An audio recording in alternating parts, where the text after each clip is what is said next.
This is our success story. If you've been following the platform since 2015, then you know that, we love sharing inspiring stories of amazing women like Coach Kemi Ogunkoya and other women out there who are making a difference in the world. However, we decided, to bring them to you visually. So don't just read about them. We want them to share those stories directly, and so you're going to be inspired in real time. So today I'll be hosting Coach Kemi Ogunkoya, who I truly, truly admire a lot. And of course, Adedoyin Omotara, who is doing amazingly well here in Canada. They are both global brands, just domiciled in different locations. And of course, we, of course, love them for what they do. Yes, I can see your people in the comments. So I'm just going to start with you while we wait for Adedoyin Omotara. So my first question is, what inspired you to go into the leadership sector? What's the inspiration behind that? All right, thank you so much. It's so good to be here, Esther, and big well done on what you do through Women of Rubies. I have followed through with the journey, and it's been really, really exciting and inspirational. So thank you so much, and it's good to be here. All right. Yeah. So it's a journey. And usually I say that we as women need to give ourselves room to discover and uncover ourselves, right? So me getting into the leadership development space was not just me getting it right from the beginning and say, yes, this is what I want to do. I usually like to start the story by talking about just growing up, and then I have my mom ask me, what do you want to do when you grow up? What do you want to do when you grow up? And at some point I realized she wasn't asking me the question anymore. Because when she asked my brother, he was, I want to be a surgeon, I want to be, so he knew very quickly what he wanted to. But each time she asked me, it was, I want to be a nurse, I want to be a teacher, I want to be a banker. So at some point, she just stopped asking me, right? But it's been a journey of discovery, like I said, and started out in the, banking sector, did a bit of banking, and then transitioned into human resources, and then transitioned into business consultancy. And one of the things I would say is that, it's been about being willing to explore and start to find out your pain points, right? What are those things that what, something has to be done about this. So in the course of that, my journey, I've gotten to increasingly see how much of a gap, existed in the leadership space, especially working as a consultant for quite a number of organizations, different, spectrums within different industries. And it was increasingly, just alarming how much was happening behind the scenes. And I also got to know that, leadership was that missing piece. Okay, because sometimes you go in, you do a lot of work on the strategy, and then implementation is a problem. And one of the reasons I realized that implementation was a huge problem was that, a lot of leaders knew exactly what to do, but then they won't do it, either because of some personal, issues, ego, and quite a number of things, and just getting to a place of higher awareness where they're willing to, take feedback, they're willing to take correction, they're willing to, just put the interest of the organization above personal interest and quite a number of other things. So, it was about, okay, what do we do about this, right? And I started to become really interested in leadership, right? And now, this was not just from a standpoint of seeing how it impacted other organizations, but also seeing how it also impacted my own personal life too, right? So I started out, I spoke a little bit about my journey already, and as a management consultant, being in that place where, you're trying to work on so many things, trying to create solutions, but then I was also struggling to be able to find answers to some of the solutions I was I was working on for some clients.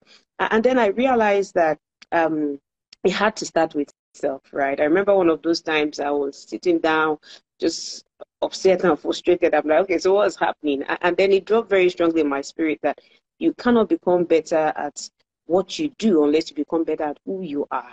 That was the missing piece for me, that truly When you become better at who you are, whether you are, an individual, you are a career person, you're a professional, you're a parent, whatever it is, the foundation is self-leadership, right? And it was that missing piece, and it's also that piece that has helped a lot of individuals, professionals, leaders across different climes that I've worked with, or, that I've interacted with, who have been able to create significant success or progress in their lives and their businesses, in their profession, make that difference. So it was about how, we have a crisis on our hands. How do we solve it? So let me start with that, and I'm sure other questions will, pretty much just take us into that. Amazing. Space. You've actually answered my next question. Because I was going to ask, which is one of the questions that we often ask our women, if any part of your childhood influenced your choice of sector. Because one thing that I love to do is to sort of like take the story from the root cause. Oh, yeah. Nobody arrived at that successful journey, So I always want people to just reflect on that. And I love the part where you shared a bit on that. I'm sure a lot of people would, just sort of like take part of, that part you shared. So my next question for you, it's not quite a question. It's to ask you, how has the journey been? Success is sweet in the mouth when we call it success. But the real work is what people don't see, what happens in real life. I remember when I hosted you on my personal show, and you talked about, the journey to you developing your app and how the tech guys showed you shape. So how has it been, since you started out, since you ventured into this? How has it been? Yeah. So it's been, a great and rewarding journey. Even though there were times at the beginning that it didn't quite feel like so, that's why I'm always really particular about talking about this entire process as a journey, right? So that people don't get to the point where they are necessarily hard on themselves, being unrealistic, so that they know that, nobody comes out fully made.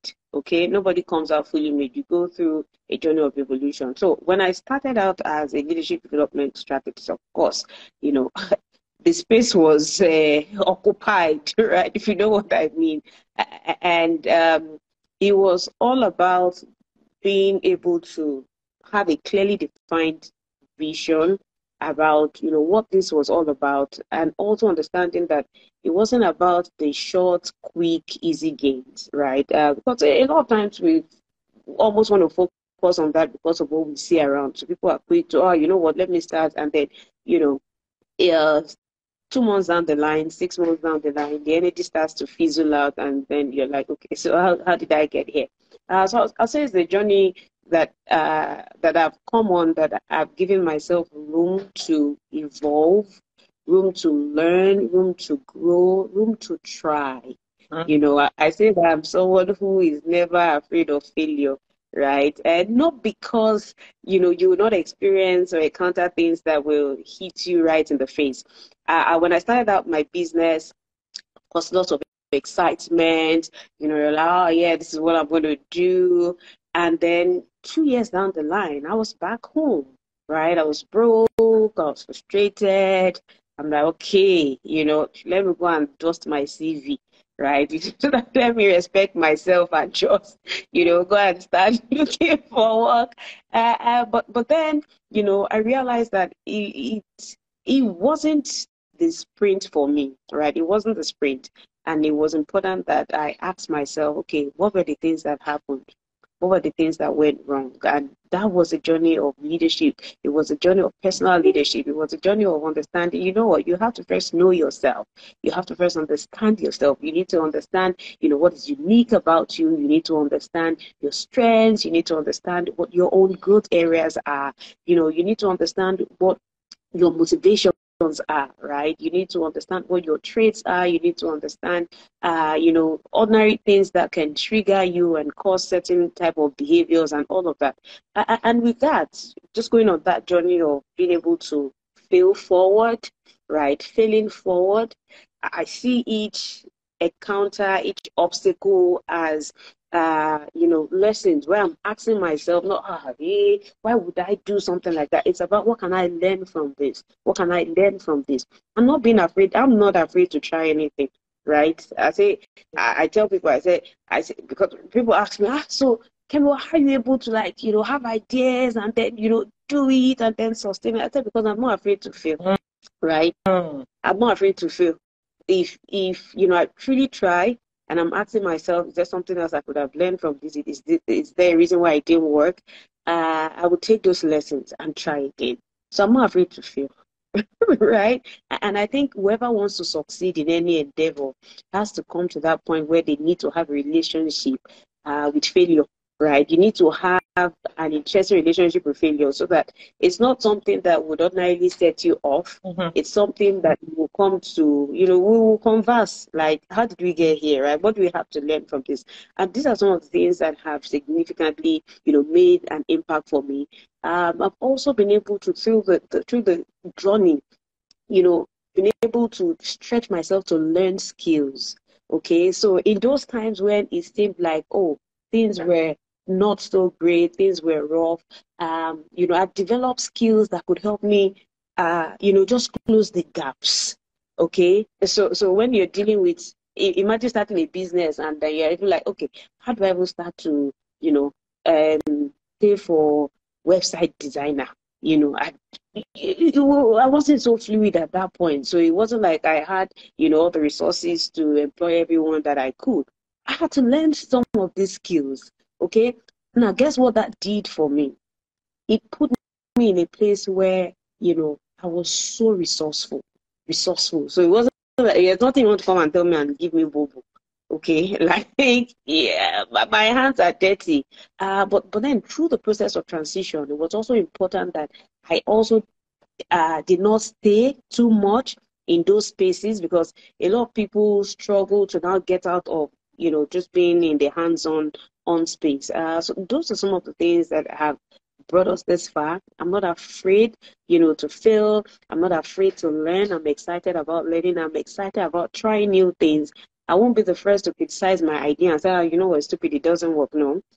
I'm my own cheerleader and I keep going. If you tell me there's no way, I want to be sure that there's no way, right? It's not like, somebody has said it doesn't work. No, I want to be sure that truly, because there may not be a way for you, but there may be a way for me. So I'm going to try it out myself, learn, and if I have to say, okay, well, it was learning, that's okay. So those are some of the things that, have really helped me on this journey. Thank you so much for sharing. Just before I go to the next question, I realized that the second guest, she's been trying to join. So Adedoyin, maybe you should now send the request. I've sent it, a couple of times. It's declining from what I can see on the screen. Kindly send in. I would love for you to be part of this conversation. The idea is to have the synergy between both worlds. Let's learn from, your success story and our success story. So I would really love for you to be part of this as we go ahead with the questions. So my next question I always like to ask women, 3 women who inspired you on your journey. I know there are loads of women. I can imagine, your wealth of influence and network is so huge. However, who are these 3 women? Like when you close your eyes and open, like, yes, when I started out, it was this person, that person I looked up to. In the middle of my journey, this person inspired me, or however you see it. If there were 3 of them who just inspired you from the get-go, please tell us who they are and why. Okay, all right. So the first person is my mom, right? My mom. And it's incredible how much of similarities that we now have come to appreciate that we have together, right? When you're growing up, you're like, hey, you look like me. No. But now we are both found peace.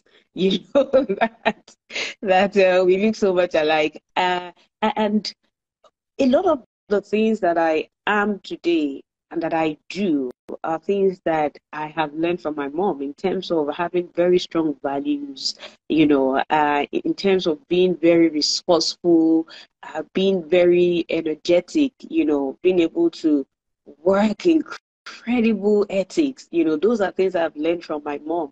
I've seen her go through the journey of life. I've seen her uphold those values, right? And that just helps me stay grounded. been in a place where, you know, I can't be swayed by, you know, trends and, you know, just quite a number of things, because I was raised in strong values, right? So my mom really inspires me. She's a huge fighter. She's someone who never gives up, right? And just seeing her story and seeing how some of these values around integrity, for example, have stood the test of time, right? And I've also been able to see her get to the top of her pinnacle. Now she's retired, you know, but she's someone that I would say that truly held on to her values, right? Held on to her values, lived out those values all through her journey in life, right? Through the highs, through the lows, you know, being able to teach and consolidate us from a place of faith. So my mom is number one. The second person is my mentor. She's called Mavi Sibo. Mavi Sibo. Mavi Sibo is the founder of Poise, and Poise is a finishing school. And I was privileged to intern with Mavi, you know, at Poise. It was one of the places that I did my internship then, just out of school. And, you know, as a finishing school, you can imagine being exposed. So, in fact, it was Mavi who gave me the first opportunity to actually train people. Okay, train people. And Mavi had such strong values. Mavi is so charismatic. You know, she would tell us, no, Kemi, there's a particular way you have to do your things. In fact, then you cannot go to work and have your nails chipped. Like, even you let your nail be chipped like this, Mavi is going to send you off. You know, and tell you, no, that's not the right way to dress, Kemi. That's not the way, you know, she was that kind of person. There's a particular way you walk. When you're walking down the corridor, she hears you that you are sluggish. You're going to go back to where you're coming from and work again. You know, so instilling the values of excellence. So when people tell me, oh, you know what, like there's just a way to your things. We sometimes go very quickly through life and we're not able to look back to see how these experiences influence us. But Mavi is one of my, you know, really great, you know, influences. And then I have a beautiful friend. Her name is Sholape Akinpelu. And Sholape she's my sister, and she's also a woman who inspires me dearly. You know, she's a woman who is able to just go for it, right? And she's somebody who, you know, I see is able to also, you know, just balance the key areas of life without dropping the ball. Okay, I call her a superwoman. I don't know how she does it, but she is incredible. She's a woman of very strong values. Yes. And, you know, I just love the tenacity with which she does the things she does. She's highly creative, very resourceful, very optimistic. She's big on relationships. You know, those are three women that, you know, I would say have been great impact, you know, and influence for me. Amazing. Thank you so much for sharing. I'm going to say something about Sholape, but for those who joined in, you know, you don't want to watch this alone. This is a session that you should share with people. Kindly share. Let all the people join. You know, Coach Kemi is dropping some nuggets here that I'm also, you know, taking from. Speaking of Sholape and building relationships, Sholape was, you know, we actually invited Sholape for the first success story series. And then she said, Esther, you know what? You know I've done a lot of live shows. Please invite Kemi. She said, you know, like, you know what?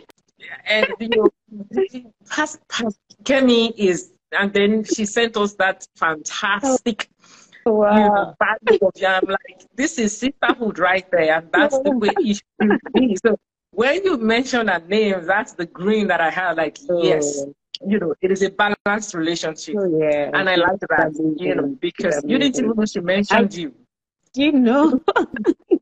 You know, like Esther, you know, she just told the team, please, you know, get Kemi. Kemi would do a fantastic job. I was like, okay.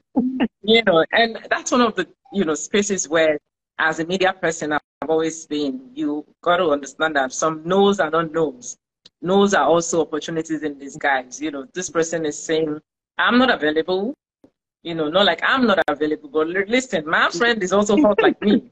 So why don't you bring her on? And I've been privileged to interview both of you directly before. So it's really, really a privilege. So my other question is challenges. We all have challenges in business, and the economy, COVID-19 has impacted the world.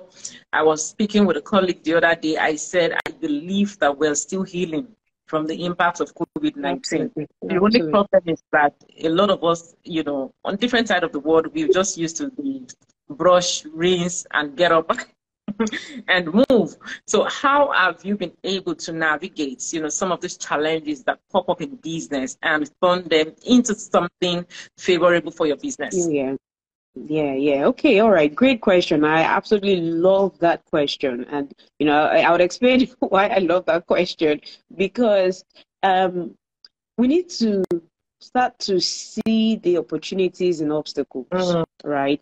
We need to start to see the opportunities and obstacles. So if you take a look around any intervention at all, be it, technology, just be it the things that make life easier for us, be it the pen that we use, be it that the bulb that comes up, there were at one point or the other pain points for others, right? There were probably challenges from others.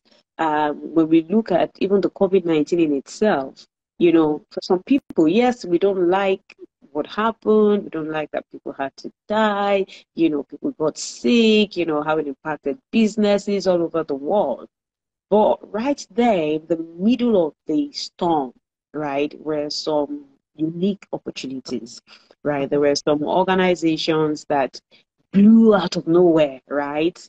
In the middle of that storm. So I usually say that we need to get to the point now where we start to see opportunities in obstacles, right? And yes, it did come really hard. So I played very strongly in the knowledge space as a human, development consultant, trainer. I traveled all over the world for trainings. And imagine that at a particular point, there's no knock at all, right? There's nobody even say, we even want to do a training. No. There was so much uncertainty happening at that time, so it wasn't even a conversation at all.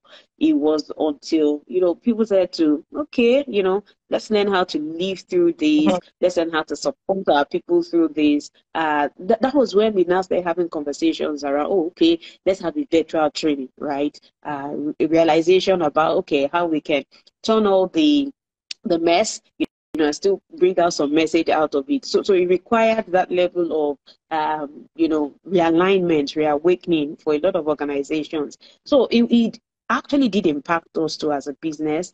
But then at some point we started coming out of the core. But here's how it got really interesting, because it was in that moment that we were able to birth Leaderx. Okay, in the moment of saying, okay, so what's the future of organization? So we had pretty much been structured as a brick and mortar solution, and then we started to evolve into the the virtual world. But then looking at the long-term part of it, even that itself is not going to be So sorry, Coach Kemi. It's been a struggle. You couldn't say it because it's been a struggle to just get added. So I am excited that you're here. Thank you for your determination to join. Because I saw you unable to join. I said no, by fire, by force. Thank you.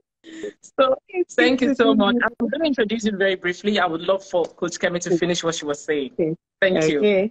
All right, please, Coach, continue. Okay. So, so in the middle of that, we thought of, okay, what's the future really for our business, right? If something like this happens again, where does it lead us? And we started to take the data, or we started to become even more serious about the data we're already picking in the market in terms of the need of organizations when it has to do with, training their people, ensuring sustenance for whatever training intervention that they're currently going through or investing in.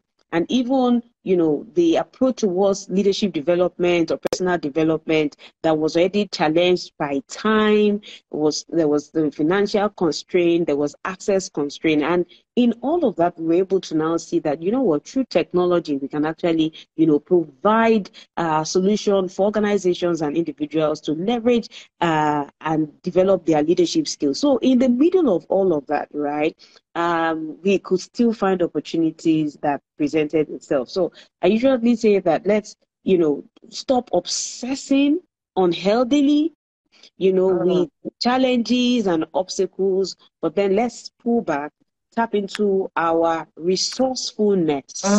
Okay, not just the resources we have, the depth of our resourcefulness, and ask, you know what, in all of this, what opportunities lie here for me? Thank you. Amazing. Thank you so much. You know, the last part of it really got me. Pulling back and, you know, focusing on the resourcefulness. Because sometimes when people are going through storm, they feel it's not going to rain again. And what you've just said is you got to pull back and realize that it's going to pass. It's just a phase. And I love the way you also navigated it and, you know, everything you've shared so far. Lady Adedoyin Omotara. Thank you for, you know, joining us. It's really amazing to have you here. Thank you. And for those who don't know her, this is a powerhouse, just like Coach Kemi is. They're both global brands. Adedoyin is the founder of Adonai Group. I hope I called that right, Adedoyin.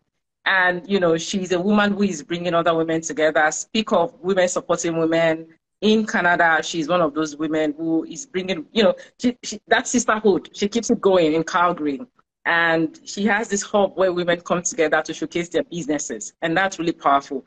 For a country like Canada, where we don't really have the representation in the Nigerian community as far as business goes, Adedoyin has been able to hack that community of sisterhood and, you know, the business space to say, listen, this is who we are. This is what we do. Come into my space and see us in all our glory, right? From makeup to clothing, to confectionaries, I believe. You know, she has the stuff for that. So I am just going to let you introduce yourself very quickly, and I'll let Coach Kemi just do a bit introduction as well. And of course, we move on with both of you. So please, you have the floor. Wow. Thank you so much, Esther. Right? I'm correct, right? Yes. And, yeah, Kemi, I was actually taking notes as you were talking. I'm like, that is so true. Like, you're going through challenges. I mean, I came in, I heard you talking, but you are going through challenges. It's very easy to just, you know, pull the curtain and go, I'm not doing it again. Why don't you look? The question I always ask myself is, what do I have? Like, in the midst of what do I have, right? And that will just focus your attention on gratitude so that you can actually see the gift inside what you have. And then you see that you can actually keep going. Right. Yeah, it's just another way of saying what you were saying. So thank you so much for having me today. You've said everything, to be honest. The core of who I am is to empower women, to help women live fuller and more expressive lives. So it took a while for me to be able to articulate this, especially because I started with makeup. Right? I left my thriving engineering career where I was an engineer, but I was more into project management in the oil and gas. I left it because I wasn't satisfied and I felt there was a lot more out for me to do. I could do more. I left it for makeup. It didn't make sense, to be honest. And I remember after launching my makeup line, I started to really, really ask myself, is this really what I want to do? Am I sure after 5 years, I'm not going to, like, I've wasted money, wasted time, you know? And I really asked myself, and it was at that point I discovered, why am I really doing makeup? It was really to connect with women. I discovered it was a platform for me to connect with women. And today, I have a thriving community of women. Some are in, you know, some I coach, they're in my coaching community. Some are in my business community where, you know, we all have, we have a space where we showcase our products and all. And 90% of them, I met them at my store doing makeup for them. So it was not until that got clear, it was not until I got clarity on that, that I started to really own my space. Because to be honest, I just felt like, makeup cannot be everything I was created to do. Just the way I was thinking then, that this project planning that I'm doing, hey, Siju, I see you, and Daisy, those are my friends. You know, it's not, I just felt that wasn't all, right? But when I discovered the why behind it, right, that was really what gave me conviction to continue in this path. Has it been rewarding? Yes.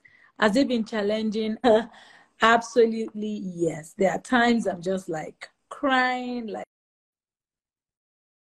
why am I even doing all of this? You know, I call my husband, call some of my friends.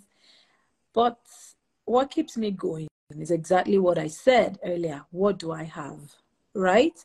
And that just keeps me in check. It keeps me grounded with a sense of gratitude, because you can easily forget everything that God has done for you through the platform He has created for you, and start to look at what is not working, you know.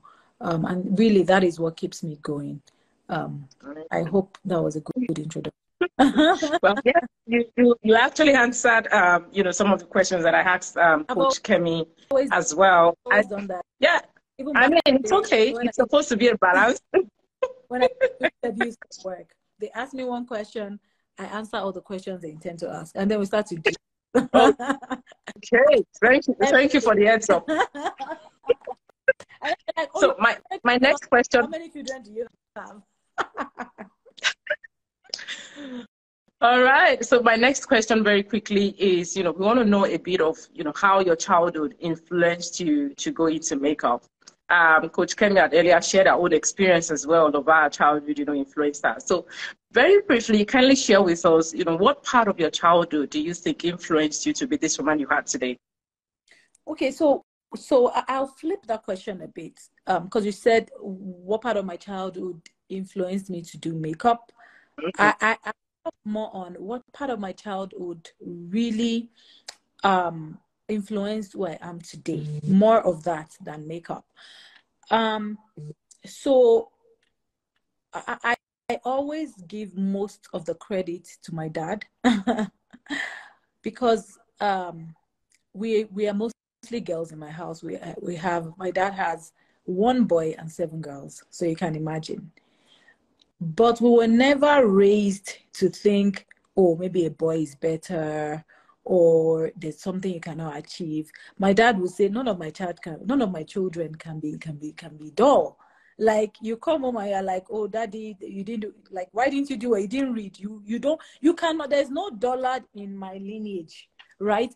So I know that I got a lot of people say, Doing, you're so confident. Are you not even scared? Not that I'm not scared of things, not that I'm fearless. However, I embrace my fears, and I got that from my dad. You know how, yes, you can do it, go for it. Every one of us, every single one of us. So he really infused that confidence in us. And I remember a particular episode when I wasn't made a prefect in primary school. That's elementary school for people that grew up in Canada. I grew up in Nigeria. And I got home, I wasn't happy. I told my dad. And I remember he said, it doesn't mean like that to them, you don't deserve to be a prefect. But to me, you are more than a prefect. And then he started to list all of the things I was good at. I love how you take care of your younger ones. We don't even need to tell you. You just arrange their stuff. You do this. You focus on your stuff. You know, he just went on and counted all of the things I was good at. Guess what? The following day, I walked into school like a prefect. Like I was actually worth something. Because I felt I deserved to be a prefect. I was like top 3 in class. We're only 8. And then 5 people were chosen as prefects. So the remaining 3, who are we? Right? So I felt really bad.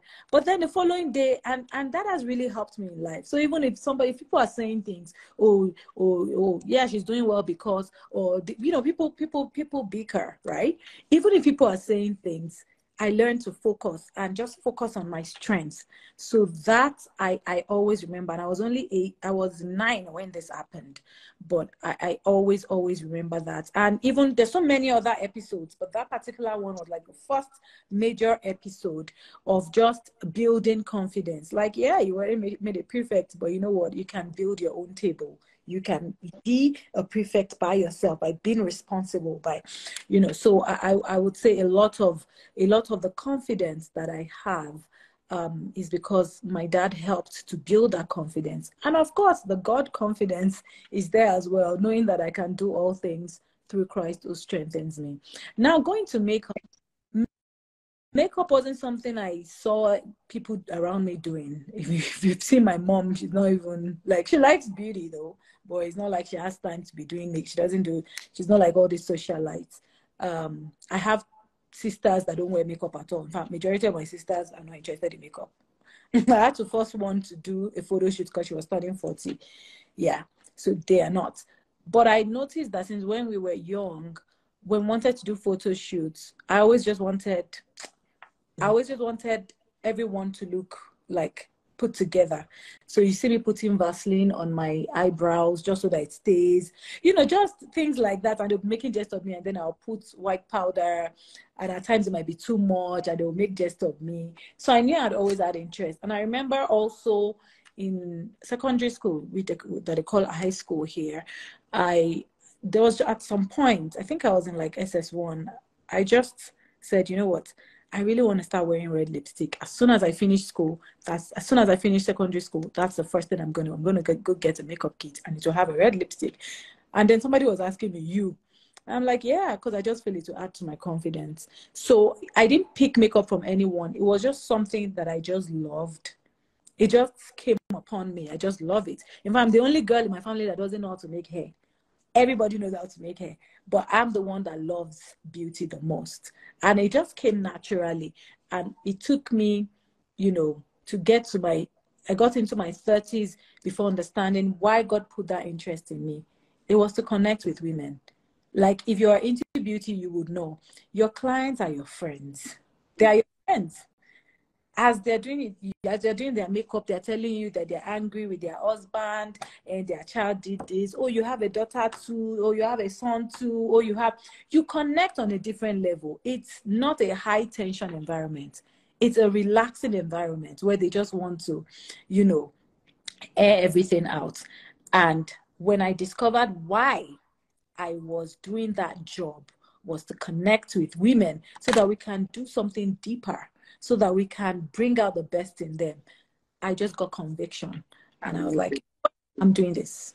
I'm doing this. No regrets. Because my friends are always like, you will still go back to work. You will come back to 9 to 5. Yeah. But thank you so much. Amazing. Thank you for, for sharing that beautiful part of your life. I know Coach Kemi has to run in a bit. So Coach Kemi, I'm going to, just sort of like come back to you. And the question that I have for you is, just share with us some leadership nuggets. I always love to hear those from you. I'm still feeding on the one you shared the last time on my YouTube channel. So please share with us, because there are a lot of young people, on this session today, and those who are going to watch afterwards. One thing I always love is for them to know, listen, life is a process. Oh, yeah. So please, those, maybe like 3 nuggets with us, and yes, you have the floor. All right. Thank you so much. I was already lost to just listening to Adedoyin's story. Really, really interesting. So I'll share 3 quick nuggets, and these nuggets pretty much will center around the demystification of leadership in itself. Because I realize in this journey of leadership that a lot of people just automatically disqualify themselves as leaders because our definition of leadership has been around people that have been in particular positions, right? And that's just what we see. So when you ask people about leadership, that doesn't include them, right? It's about other people. So the first thing I'd like us to note is that, everyone has the potential to become a great leader. you know, and we have conversations around leadership as a skill because it can be learned, right? When they say anything is a skill. So Adedoyin spoke about, you know, makeup and how she had the flair for makeup even right from the very beginning. But guess what? If she did not improve on those skills, you know, focus on building those skills, then, you know, it would just be something that she knows she probably has in there. So each and every one of us has the capacity to become great leaders, but leadership is about intentionality, right? Leadership is a choice. It's a choice that you make to say, you know what, this is who I am. I'm not perfect. I have strengths. I have weaknesses, you know, but I have a personality that is also awesome for me. I have the capacity to influence others because we're influencing others whether we like it or not already, right? But we have to be able to come to that place of knowledge. The other thing I'd like to drop is that when we talk about leadership, it's actually shapeless. You know, when we talk about it being shapeless, it means that it doesn't take a particular shape or form. Even though we try to give it a particular shape and form, we try to make it look like some people, you know, like a very sleek looking, clean shaved, lovely hair kind of thing. But it goes way beyond that. Being a person who can actually lead, it's more of a choice. And when we talk about leadership being shapeless, just like, you know, I have some water in this bottle, you know, and I decide to empty the content here into a glass, it takes the shape of that container, right? I put it in a bowl, it takes the shape of that bowl. So irrespective of your age, right, irrespective of your gender, irrespective of your social economic status, irrespective of the, you know, country you come from, your ethnicity, your educational background, leadership is a choice, and it's a choice that only you can make. So, you know, my words that I'll leave you with is get to the realization of who you are. Understand that you're on a journey of growth. Give yourself room to grow. Understand that it's a process, it's a journey, and it's not a destination, right? Understand that whoever you're looking at, who is doing great stuff, who is achieving great feat, who is able to sustain, you know, whatever it is that they're doing, are also on a journey, and they didn't come out fully made. Okay, so don't expect that you're just going to come out and then you're like, yes, you know, just go from 0 to 100. Give yourself time to grow. Appreciate your journey. Appreciate the uniqueness of your journey. Appreciate the uniqueness of you. Oh, my sister is in the house. Shall I wait? She's saying that excited. Like every time I see her. I was going to say, Sholape, I don't know if they told you or you heard. Listen, I love what you both have. Let me tell you what happened. You told us to reach out to Kemi for this series. And Kemi, when I asked Kemi for the 3 women who inspire her, she mentioned you. So this is me amplifying the sisterhood you guys have going. You were not here, but she mentioned it with her full chest. All right, Coach Kemi, please go on. I just wanted to say that, you know, I was so happy to see her join the session while you were talking. Please go on. Thank you. Yeah, you know, so it's a journey of intentionality. Give yourself room to grow. Love and appreciate yourself. Do not be too hard on yourself, and have a focus, you know, of who you want to be, and let nothing be in the way of that. You know, it doesn't mean it's going to be perfect. It doesn't mean you're going to be perfect.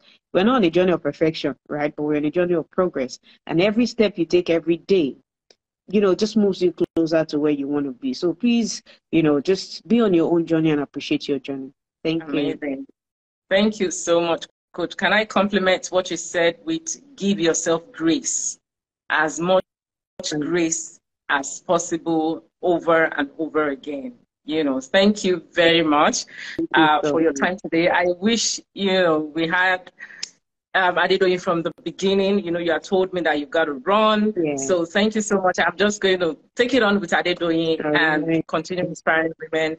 I hope that you enjoy the weather here in Canada and that we get to see before you leave, by God's grace. Please, let's work it out. All right. Thank you. Thank you so much, Coach. Thank you, Coach. All right, Adedoyin. Thank you. All right. Thank you. Followed you on Instagram. Amazing. I'll do the same right away. All right. Take care. All right, Coach. Yeah, bye. All right, Adedoyin, back to you. Thank you so much for, you know, being here. My next question to you is the women who inspire you. Right. I always love to know those women who, on your journey, in the middle of your journey, or where you are at right now, those women who impacted you. Can you kindly share three? Just three of them. I know there are so many, most likely, but I want you to kindly share three of them, you know, their names and why they inspire you. Okay, so number one on my list would be Tara Feladuro Toye, and that's because it was when I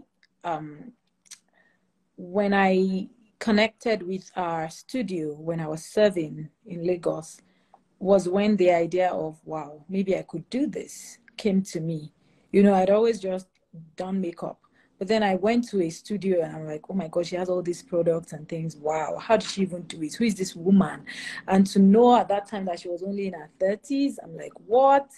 You know, so as a young graduate, 23 or 22, I was like, wow, I would love to do this. But it was not, I just felt it was not within my reach.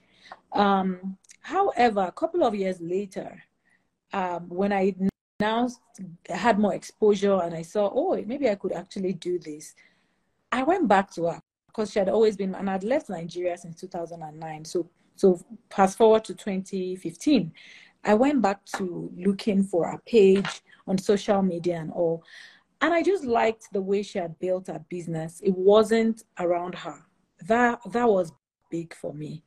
Right? It wasn't around her. You don't need to see Tara for you to get services done at House of Tara. So that was a big deal for me. And I just started to think, who is this woman? I mean, there's so many other makeup artists, but that is the woman that I really, really loved, her business model. And I just really started to research, who is this woman? I wish she had a book, I would have bought it.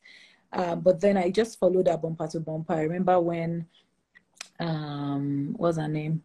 The lady that helps people to put their courses online in Nigeria. I can't remember her name. How did I forget her name? Anyway, Glory Edozie. No, not Glory. Not Glory. Stephanie. Yeah, Stephanie. So Stephanie. So I bought that course. Everything Tara does, I'm a fan. So I look for the money and I pay for it.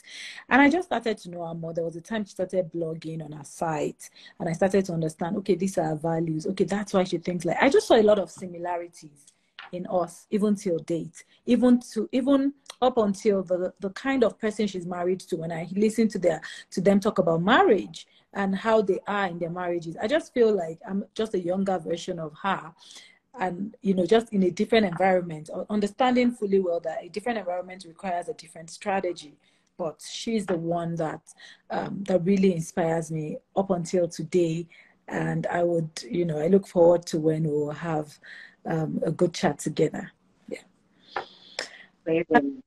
You mentioned two people. No, Tara. Tara is all I've mentioned. Oh, that's the only person? Yeah, Tara is all I've mentioned. Yeah. Look at me, thirsty for more. Tara is actually all I've mentioned so far.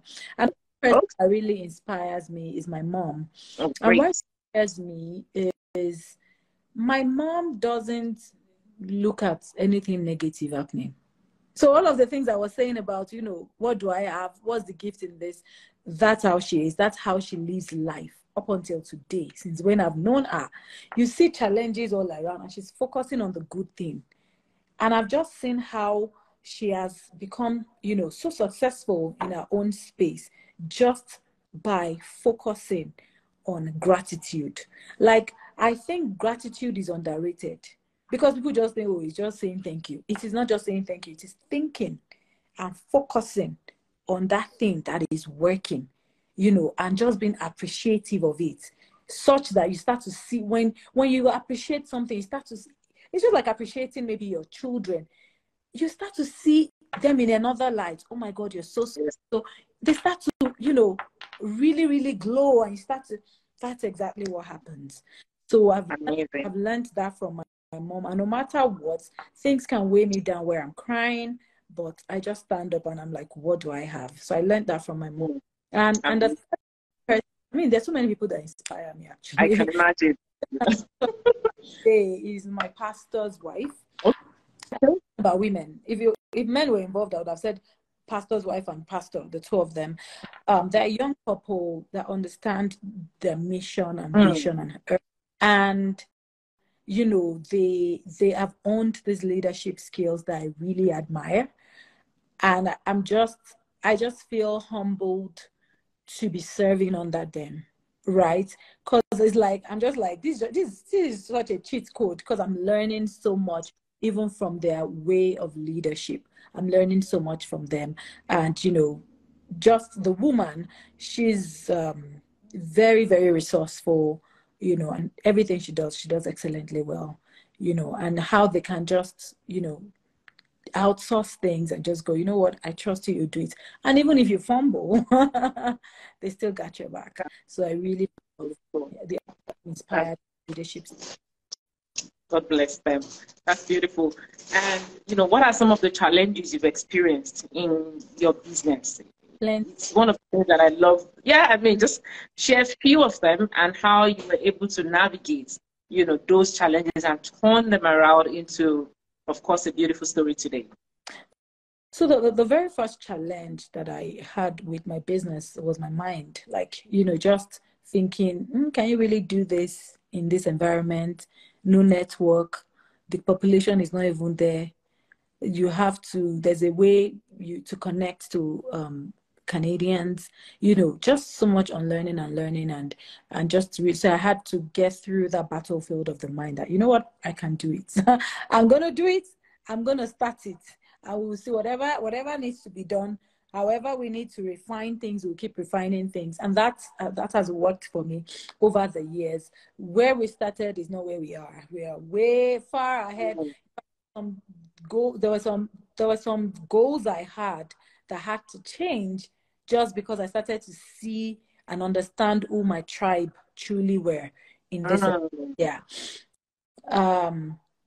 Another challenge is just, you know, making that business grow, like scaling the business, right? At times it seems like you are just crawling for years. And then at some point where you're like, okay, this is an opportunity. I can start to walk. And then you start to walk and then it's like you fell down again and you start to crawl again. That's really how I can explain it. So I've always been a fan of, you know what, I don't want people to come to Adonia because they are seeing me. I want the excellence, the attitude, the customer service, everything that I have within me I want my staff to have it so that they enjoy going there as well. And people are not necessarily coming because, oh, Doyin is my friend. No. Are we truly adding value to you, right? So, yeah, so at some point I decided, you know what, I got an opportunity and I decided to, you know, open another store, apart from my first store then. And I discovered, oh my God, this is not going to work. I cannot run 2 stores right now. And I had to close the first one so I could focus on one. So right now, I currently have 3 stores.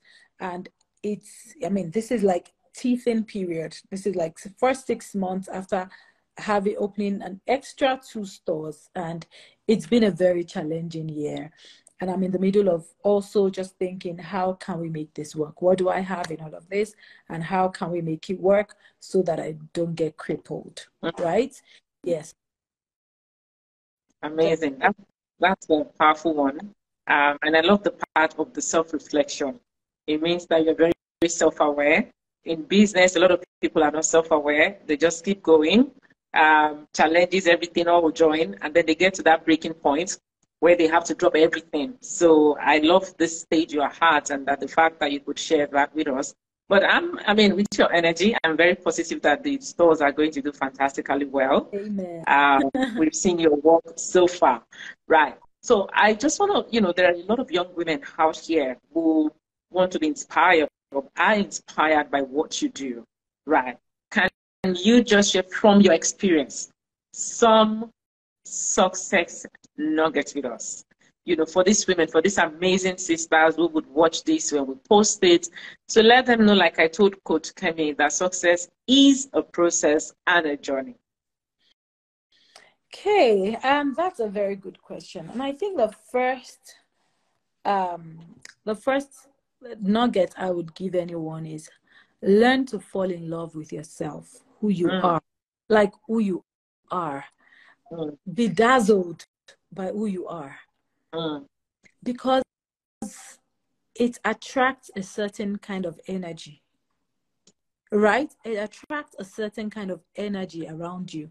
Now, if you're successful or you seem successful, you're going to have so many people around you. But then there will be the authentic ones too, where they're just like, I just want to be around this energy. You're so endearing. But that's because you're falling in love with yourself, knowing who you are. And it's hard to fall in love with yourself if you don't really understand who you are, why you are here, what are your passions, and really feeding those passions, feeding those strengths. It helps you to really fall in love with yourself. Like, oh my God, you mean I did this? I know things I'm not even going to go near them. I'm not interested. But I'm going to focus on places where I shine. Yes. And that's when you actually start to attract the right people. That's when you know your tribe. Yes. In fact, at times you might not know how much you inspire people until you get to a stage and start to speak. I spoke at a couple of International Women's Day events this year, and it has birthed another part of my business where I've always thought of it, but I'm like, you know what? No, I'm just a personal development girl. I'm a personal development junkie. I spend all my money on, all these nice conferences, and I love to just learn, develop myself. And that's part of loving yourself as well. But I discovered that people actually want me to teach business. The business that I understand is from why. I understand some things that people talk about. I'm like, my business has only worked because I have a strong why. And I always say there's so many ways businesses can work, but my businesses have worked because I have a strong why. There's only one thing. To me, it seems like, to people, it seems like I'm doing a lot of things, but to me, I'm only doing one thing. I'm empowering women to live fuller and more expressive lives. However I can do it. If I go to a place where people are coming to me and they're asking a particular question, I create a course around it. And now, not just even creating courses. Now I'm looking and I'm like, these people that are asking these questions, they're mostly immigrants, new in the country. So it's not enough to create a course and put a dollar amount to it. How can I really be of use to these women? How can I get sponsorship? How can I get grants? How can I get funding for these initiatives that I have for these women? Right? So it takes me back to even thinking about them, like, okay, I can easily put a course down and say they should pay $1,000. Where is that money coming from? I'm setting them up failure. Right? So so that I'm still talking about self-love, like falling in love with yourself, knowing who you are, and then all of that, by the time it attracts your tribe to you. And also dealing with people with empathy. Just showing kindness. That's a really big deal. I have people that pay for my one-on-one coaching where you can't do a one-on-one coaching with me and you will not launch whatever you want to launch, or you will. It's going to happen. Somehow you just see it happening no matter what, right? And it's quite high end. But I'm like, I do want to be accessible to people that cannot afford this.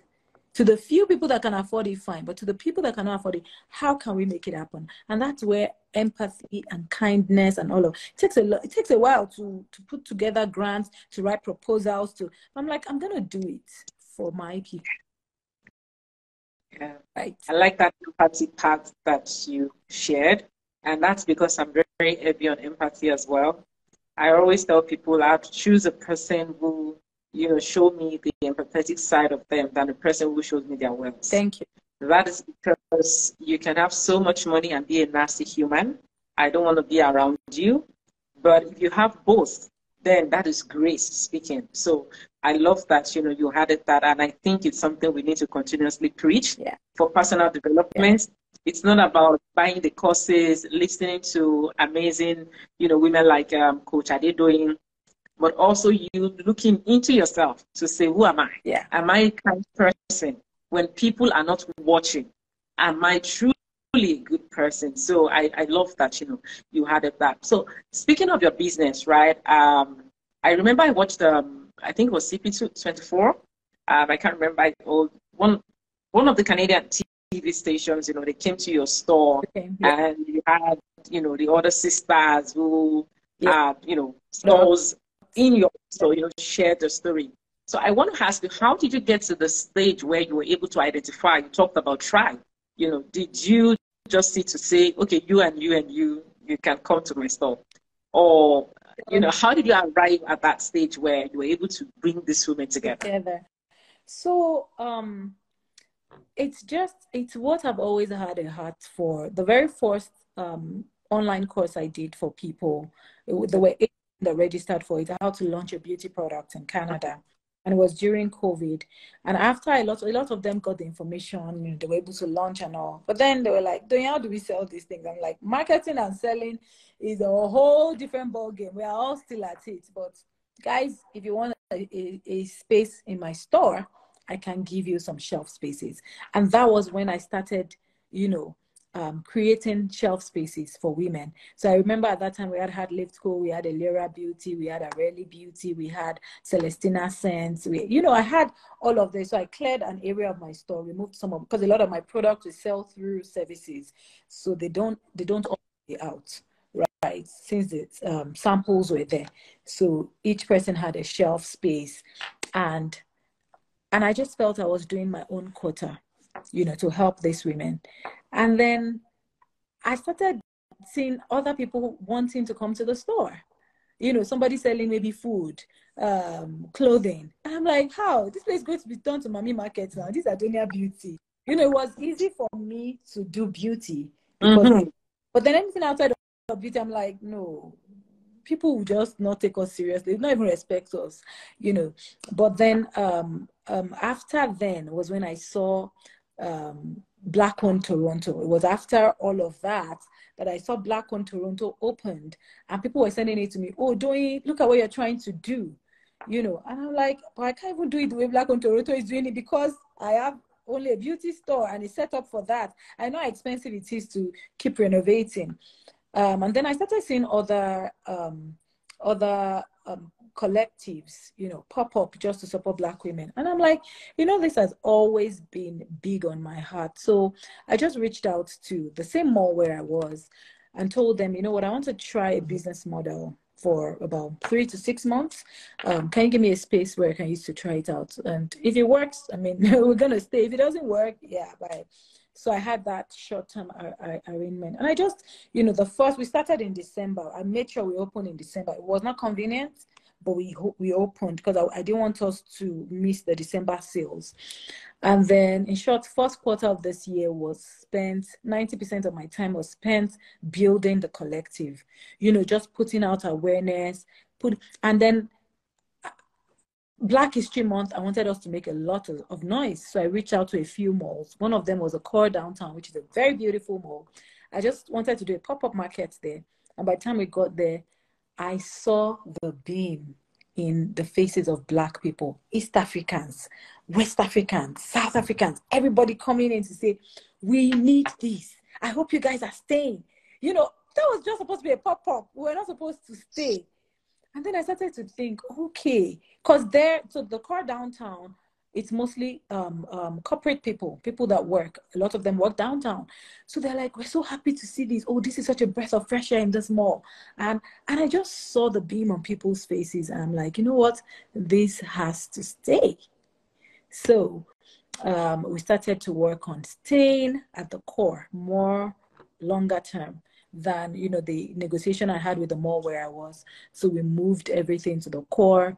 And going back to your question of how I got the women. So I've always been connected to women.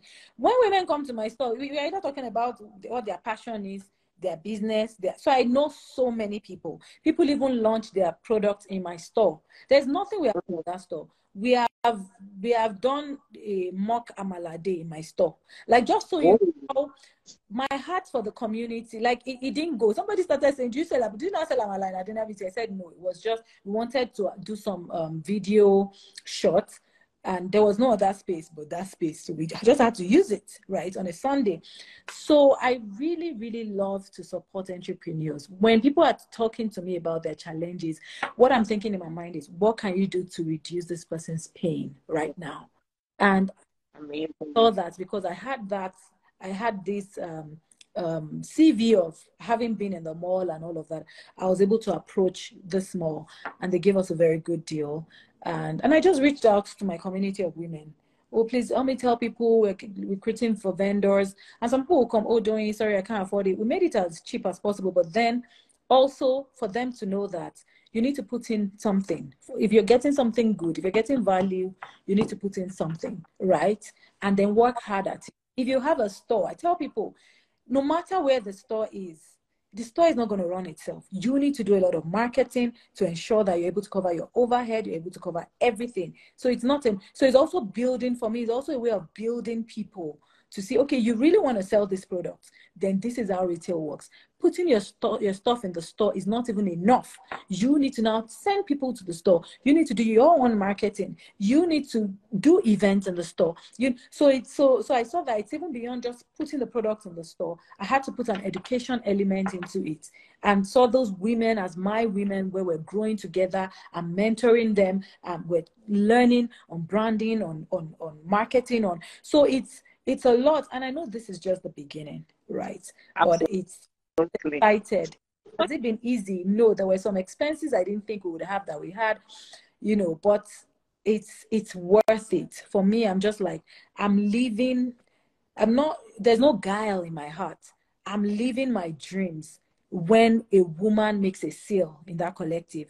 When a woman that says, my products have been in the basement for 1 year, but then they get in there, people see it. People that are not your friends or your family see it and pick it, and they pay for it because they saw value in it, right? So they took your product, which is the value they got, and they gave you value, which is money.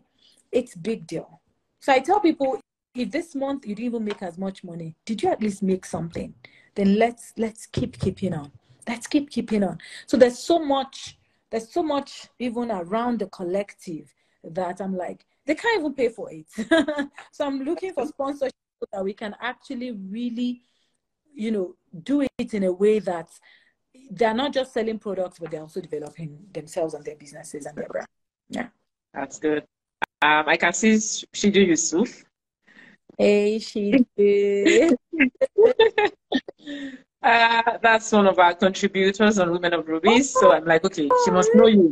Oh, yes. Shiju, I love what's happening today from Shola Akinpelu to Shiju now. These are women who have been with us from the very beginning. Wow. So I would say that Shiju knows the beginning of Women of Rubies like the palm of her hand. Wow. And it's so good when you see people who just know when you started out and can say, listen, I know when she started, just like you mentioned, the collective, our business models are quite different. But it's also, bringing women together and just, sort of like putting them out there. So I want to ask you, Adedoyin, how do you create work-life balance? Listening to you. That one is for me. How do you manage it all? Don't let me say the balance, manage. Yeah. Because I know, women struggle through all that. So how do you manage it all? The business, the sisterhood, the coach. How do you handle it all? Okay, before I answer your question, I'm just going to say shout out to Shiju. We went to university together, and she's great. Very powerful support from online. That's good. Like, we've not seen each other since we left school, but I see her. I literally feel her presence. Oh, that's good. I like that. Yeah, so as to how do I manage it all? I believe so much in prioritizing things. So I knew I was going to start to get busy. It was when I opened my first store. And I'm like, there are some things I don't ever want to compromise. My family, my children. So from day one, I had a staff. I could not afford to have a staff.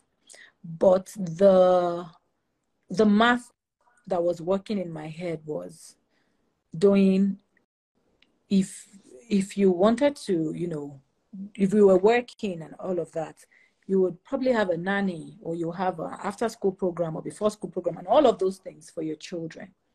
So why not, instead of spending that money, why don't you be present? Use all of that money that you'd have spent on nanny and all of that on a staff that you can start training, so that when you're not there, because you will not always be there. I want to volunteer in my kids' school. It's important to me. I want to drop them in the morning to school. Like these are things that are very important to me, such that even when my kids were attending a nursery that was close to my husband's work, and it just made sense for him to be dropping them, it was a struggle for me. I wanted to, at least, if I'm not dropping them, I want to pick them, right? Those things were important. It was my own way of connecting. There I want to connect, maybe because some of these things I didn't have it growing up. So there were ways I wanted to connect. It's not just about watching movies together. Let me pick you on the outside of your school, where you're like, Mommy, please give me 20 minutes. I want to play ball with my friends, and I'll wait. I want to hear the conversations with your friends. I just want to be that mom. And I knew that life was going to get busy. So I got a staff, and I've always had staff, you know, and it's not always been convenient, but I just always rationalize it that, you know what, I need it for my mental health sake. So you see me speaking on a Saturday, and you'd be like, is this guy not in our shop? You know, there are just some things that are very important to me from day one of starting this business. And I knew that I could not do it alone. I needed help in that area so that I can have time for other things. So what am I saying? There are things that are important to me that I try to do. I try to cook for my family as well. I just feel we outsource so many things. And they're just that's me personally, and they're just some basic things that I just feel are the essence of a home, you know, where on a Saturday morning, the kids are like, Mommy, where's the akara? You know, and things like that. Family is very important to me. So I just feel that it doesn't have too much impact on my connection with my family, both my children and my husband. And another thing is, I take from when I opened my first store, I started to take Mondays off. And people will think, oh yeah, there's a lot of admin work to do and all of that. But no, it's personal development. Those are the days that maybe I've bought a course by DDK, or those are the days I take my time and listen to them. And I don't like to, my mind is very active. So if I'm listening to something, I'm coming up with ideas. So I'm not, even though people say, oh yeah, you can listen to all these things when you're driving, it's not enough. I need to sit down with a journal. So that's how I spend my Mondays. And at times I might just be dissecting a study, like a Bible study, and just sit down there with the Bible. It's just my day with God, where I'm like, you know what, I just want to learn. I want to develop myself. You know, I want to study more of this. Not that I don't study the Bible maybe in the mornings, read devotionals, but that day is like dedicated to a personal development, spiritual development, my soul development, and all of that, you know. And that really, really, really helped me. Also, I realized that when I'm in the store, a lot of people like to be around me. So when I'm in the store, some people are like, oh, I'm going to Walmart. Oh, let me check if Doing is there. And they stay for 1 hour gist. People, it's not productive for me. So another thing I started doing was I started to take Wednesdays off as well. Not now, that one is not for personal development. That's for admin. Like, sit down, write this proposal, write this grant, write, you know, things that need to be done, send out this email, do things. So I pile those up for like Wednesdays. And then Mondays, Tuesdays, Thursday, Friday, you see me at the store, just on the store floor. You know, I can chat with people, because I know that's also important, to see people, for you, yes, accessible. I know that's also important, but I also need time to myself. And then before Saturdays, I was always at the store, but now I'm not at the store again on Saturday. So Saturdays are quite free as well. I can take my kids to their soccer matches. Before, my husband used to do that because he had to stop working on Saturdays when I had to start working on Saturdays. Now we both don't work on Saturdays. So I'm just trying to reduce all of that pressure from time to time and just, you know, trust my staff that they will do the best. I do performance reviews with them from time to time. Do I know that if I'm in the store, we will do a lot better? Yes. But training them. That's amazing. Yes, because not there. It's going to be too much on me, and I'm so protective of my mental health space. I want to be right ahead space. You know, I was gonna come to that. You know, in view, but then you've just you just had it that, and that's the beauty of everything you've said. You know, this last part is the major thing, because after all is said and done, if that part of your life is not fully protected, there is no way you can be productive, even as a mother, as a wife, as a business owner. Shout out to Nigerpreneur Canada, one of the most important brands in Canada. You know, so if you are just joining, we're about to wrap up. But I just want to compliment something you said about work-life balance. It's a video of Shonda Rhimes that I watched recently, where she received an award, and she shared this touching story of how part of her life as a mother suffered when they were shooting maybe Scandal, and she missed out on a lot. And the line she used is, for every time I was on set, I was missing out on something in my children's life. And now I am regretting it, because now I have achieved everything, and there is a vacuum I'm now trying to fill. They just grew up in front of me, and there are conversations that I'm trying to have with them, because now the children are now into Hollywood. You see? So, and I could see when the camera went, you know, the faces of everyone listening, I could feel it. We are all Shonda Rhimes in a way, and we are trying not to get to that stage where we completely lose out of our familyhood, raising, you know, well-rounded children, because the business you're chasing is because of them at the end of the day. And I think that did a number of me when I was like, okay, create room, no matter how busy you are, children first, because this is a powerful woman who has achieved a lot. And for her to be so vulnerable in front of strangers to say, I received this award, however, you know, I just want to say to every mother out here, I'm sure you would understand, this part of my life did suffer because I was trying to chase this.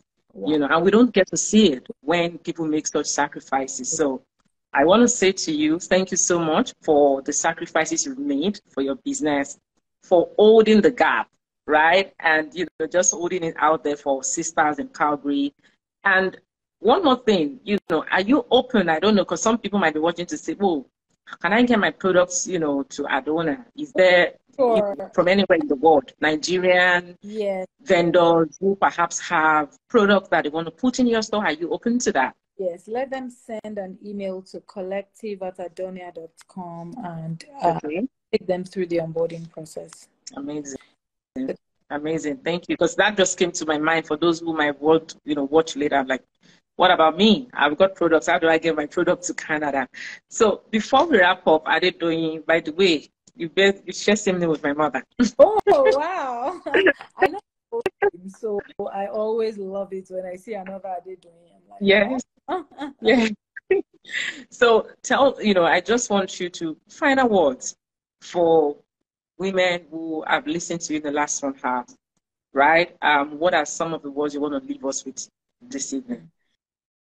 So I think that the main thing I will leave us with this evening is staying connected with our source, who is God, because He will teach you to embrace your own journey. Recently, somebody was like, she was listening to a podcast, and the person said, if you have a business and you're the only one working on it, and you don't have like 2 to 3 staff that they can do the work if you're not there, you're an entrepreneur. You're only self-employed. And she said that broke her heart. And another, who's my friend, was like, my dear, no pressure. Don't put yourself under any pressure. You will being self-employed. How many people can employ themselves? Stick to your journey. Yes, there's so much pressure out there. Yes, Somebody, that's powerful. prominent person will just say something and then it starts to affect people. Inspire. And I'm like, can you just embrace your own journey? Can you just embrace your own journey? Not everybody will be able to immediately employ staff or immediately. Can you just embrace your own journey? I know people that are doing just 50% capacity of what they could do because, one, they cannot afford to hire a staff. And two, they need to be there for their family. So they're like, no, when we grow up, we'll build all the dream we're trying to build. But for now, let's just take it one step at a time. You're not dying. So why are you in a hurry? Right? So it's, and the only person that can give you the rest and the peace, knowing that you're not on this journey for anyone, and you're not competing with anyone. It's only God. So people underestimate the power of peace and the gift that is in peace. You know, just having a peace of mind, knowing that whatever you're doing, no matter how little it is, it's you're building your dream, and that's what you do at that season of life. So it's really been connected to our source. Let's make our time to pray. Let's make our time to retreat. Let's make our time to hear what God is saying. You know, there's the period of go, but there should always be a time for self-renewal, and it should be intentional. You shouldn't be forced to self-renew because you became sick and you couldn't stand up. No, it should be intentional. Like, like I told you, January to March, my goodness, it was a lot of go for the collective moving, and by April, I was like, I need at least a week for self-renewal. At least a week. Not, not family vacation or anything, just me, reflect what happened in first quarter. How are we moving forward? What is God saying? That's really important. Nice. Thank you for sharing that and your time today. I've watched you online and now hearing you speak, I'm truly inspired by your journey. And I believe that everyone who, is listening and would listen to this and watch when we post on our YouTube channel, they will be inspired by your journey. And of course, know that success is a process. I like saying that all the time. Please run your race. You've listened to two powerful women today. You've heard it said. It's a journey for them, right? We are all just here doing our best to make sure that we become the best version of ourselves every day we wake up. Adedoyin, thank you today for your time.